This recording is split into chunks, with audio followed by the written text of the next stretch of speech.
5 वर्षापूर्वी शेजारिणीचं लग्न झालं होतं. मोठ्या थाटामाटात तिचा संसार सुरू झाला होता. सुरुवातीला ती आनंदी दिसायची, पण लग्नानंतरच्या 5 वर्षात तिच्या आयुष्यात एक गडद पोकळी तयार झाली होती. तिचा नवरा दिवसभर कामात व्यस्त असे. सकाळीच घराबाहेर निघून जायचा व रात्री थकून उशिरा घरी यायचा आणि जेवण झाल्यानंतर लगेच झोपायचा. संसाराचा गाडा जसा सुरू होता, घरातली शांतता, एकटेपणाची जाणीव आणि मनातली अपूर्णता हे सगळं तिच्या चेहऱ्यावर स्पष्ट दिसायचं. ती दिसायला सुंदर व गोरीपान होती. डोळ्यात काजळ, बोलण्यात गोडवा आणि थोडंसं मॉडर्न राहणीमान, पण तिच्या चेहऱ्यावर कायम एक उदास छटा होती. तिच्या प्रत्येक हसण्यात, प्रत्येक हालचालीत काहीतरी वेदना दडलेली होती. 5 वर्ष संसार करूनही तिच्या आयुष्यात आनंद नव्हता. आणि मग अचानक माझ्या आयुष्यात ती आली. काय झालं पुढे ते ऐकायलाच हवं. माझं नाव चिकू. मी शहरात शिक्षण घेत होतो. सुट्टीसाठी गावाकडे आलो आणि पुन्हा एकदा शेजारीणबाईला भेटलो. सुरुवातीला वाटलं ती नेहमीसारखी हसरी बोलकी आहे, पण काही दिवस तिच्यासोबत राहिल्यानंतर मला जाणवलं की तिच्या नजरेत काहीतरी वेगळं आहे. एक अशी ओढ जी शब्दात व्यक्त करता येत नव्हती. तिच्या डोळ्यातून सतत काहीतरी न बोललेलं बाहेर पडत होतं. जणू ती मनातलं दुःख सांगण्यासाठी कुणीतरी शोधत होती. एका संध्याकाळी मी अंगणात बसलो होतो. तिचा नवरा नेहमीप्रमाणे बाहेर गेला होता. शेजारीणबाई हळूच चहा घेऊन आली. कप देताना तिच्या हाताचा माझ्या हाताला हलकासा स्पर्श झाला. मी दचकलो, पण तिच्या ओठांवर हलकसं हसू उमटलं. थकलास का रे? या साध्या शब्दात तिची काळजीची झलक होती. त्या क्षणाने माझ्या हृदयावर वेगळाच ठसा उमटवला. तिच्या हसण्यात लपलेली वेदना मला जाणवली. हळूहळू आमचा नजरेतून संवाद होऊ लागला. तिच्या डोळ्यातलं एकटेपण, तिच्या आयुष्यातलं रिकामेपण माझ्यापर्यंत पोहोचू लागलं. काही दिवस असेच गेले आणि एके दिवशी घरात आम्ही दोघेच होतो. ती शांतपणे माझ्याजवळ येऊन बसली. बराच वेळ ती काही बोलली नाही. अचानक ती म्हणाली, आयुष्यात सगळं असूनही काहीतरी कमी आहे, असं तुला कधी वाटलंय का?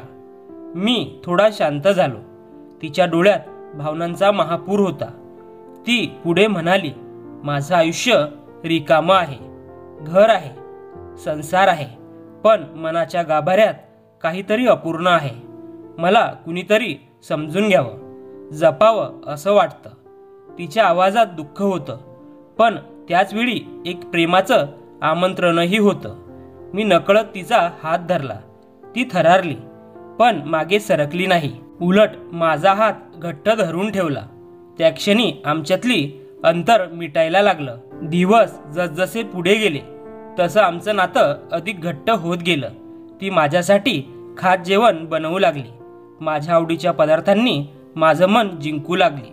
मी तिच्या हसण्यात हरवून जायचो. तिच्या डोळ्यात उमटलेल्या भावनांमध्ये बुडून जायचो. प्रत्येक भेटीत आमचं नातं अधिक जवळीक साधत होतं. तिचा हलकासा स्पर्श माझं हृदय धडधडायला लावायचा. कधी मी अंगणात बसलेलो असायचो आणि ती पाणी देताना नकळत माझ्या हाताला स्पर्श करायची. त्या क्षणांनी माझं मन जणू आकाशात उडायचं. एका रात्री लाईट गेली होती. घर काळोखात बुडालं होतं. मी अंगणात उभा होतो आणि ती हातात दिवा घेऊन बाहेर आली. दिव्याचा मंद प्रकाश तिच्या चेहऱ्यावर पडला होता. ती अगदी माझ्या जवळ आली. तिच्या श्वासाचा उष्णपणा मला जाणवत होता. ती हळू आवाजात म्हणाली, चिकू, तू मला समजतोस ना? त्या शब्दांनी माझ्या मनात अनोखी धडधड सुरू झाली. मी तिच्या हाताला स्पर्श केला आणि ती आणखी माझ्या जवळ सरकली. त्या क्षणाने आमच्या नात्यात नवा रंग भरला. त्या दिवसानंतर आमच्या भेटी भावनिक आणि उत्कट झाल्या. तिच्या ओठांवर उमटलेलं हसू, तिच्या हातातली ऊब, तिच्या नजरेतली ओढ हे सगळं माझं जग बनलं. ती नेहमी माझ्या डोक्यावर हात फिरवत म्हणायची, तू माझ्यासाठी खास आहेस चिकू. मी तिच्या डोळ्यात पाहून नकळत म्हणायचो, तुझ्यासोबत असताना असं वाटतं की हे जग फक्त आपल्यासाठी आहे. आमचं प्रेम आता शब्दांच्या पलीकडे पोचलं होतं. एके दिवशी संध्याकाळी आम्ही दोघं बाल्कनीत गप्पा मारत बसलो होतो. तेव्हा जोराचा पाऊस पडत होता. वारा सुटला होता. तिच्या डोळ्यात पावसाचे थेंब चमकत होते. तिने माझ्या खांद्यावर डोकं ठेवलं आणि हळूच म्हणाली, तुझ्याशिवाय माझं आयुष्य अपूर्ण आहे. त्या क्षणी मला जाणवलं, हे फक्त प्रेम नव्हतं, हे तिच्या आयुष्याचं खरं समाधान होतं. ती माझ्या स्पर्शात स्वतःला पूर्ण अनुभवत होती. दिवसेंदिवस आमचं नातं खोल होत गेलं. प्रत्येक भेटीत नवे रंग, नवे अनुभव जोडले जात होते. कधी रात्री चंद्रप्रकाशात आम्ही एकत्र बसून हसत गप्पा मारायचो. कधी सकाळी तिच्या नजरेतून नवा दिवस सुरू व्हायचा. जगाला न कळता, समाजाच्या बंधनांना न जुमानता आमचं प्रेम फुलत होतं. तिच्या प्रत्येक हालचालीत माझ्यासाठी खास गोडवा होता आणि माझ्या प्रत्येक स्पर्शात तिच्यासाठी जिव्हाळा होता.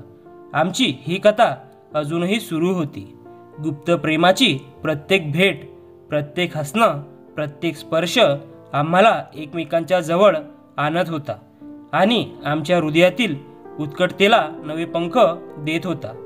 मित्रांनो, ही कथा तुम्हाला कशी वाटली कमेंट करून सांगा आणि अजून अशाच हृदयस्पर्शी कथांसाठी चॅनलला सबस्क्राईब करा. धन्यवाद.